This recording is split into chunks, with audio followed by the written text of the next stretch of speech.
అంబేద్కర్ కోనసీమ జిల్లాలోని ప్రముఖ పుణ్యక్షేత్రం అయినవిల్లి విఘ్నేశ్వర స్వామి ఆలయంలో ఈ ఏడాది కూడా చదువుల పండుగ ఘనంగా జరిగింది.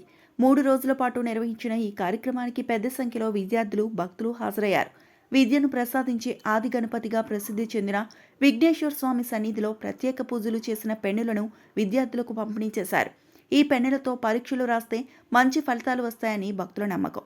ఆలయ ఈవో ముదునూరి సత్యనారాయణరాజు స్వామివారి పాదాల వద్ద అభిషేకం చేసిన పెన్నులను భక్తులకు పంపిణీ చేశారు. పెన్నుల కోసం ఆలయ పరిసరాలు విద్యార్థులతో కిక్కిరిసిపోయాయి. సుమారు కిలోమీటర్ మేర బారులు తీరని దృశ్యం కనిపించింది. గత 12 ఏళ్లుగా ఈ సాంప్రదాయం కొనసాగుతోంది. ఈ ఏడాది శ్రీ పంచమిని పురస్కరించుకుని సప్తనదీ జలాలతో ప్రత్యేక పూజలు నిర్వహించారు.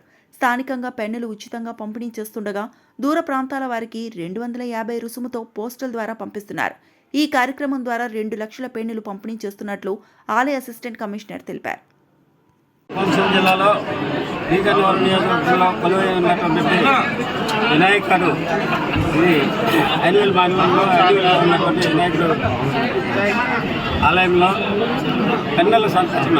ఇది ఏంటంటే సరస్వతీదేవి యొక్క పూజించినటువంటి పెన్నుల్ని విద్యార్థులకి సందర్శన చేస్తే దానివల్ల వారు మంచిగా వాళ్ళు రాసేటువంటి ఎగ్జామ్స్లో కానీ అన్ని భవిష్యత్తులో బాగుంటుందని ఇది దైవజ్ఞ చెప్పినటువంటి విషయం. ఇది చేత మీరు ఇలాంటి మంచి కార్యక్రమంలో పాల్గొన్నాం, విద్యార్థులకి మంచి భవిష్యత్తు మీరు ఎలా భావిస్తున్నారు? ఇది నా అదృష్టంగా భావిస్తున్నాను. ఎందుకంటే విద్యార్థుల విషయంలో మనం ఇటువంటి సేవా కార్యక్రమాలు చేస్తే ఇది ఒక అదృష్టంగా భావిస్తున్నాను.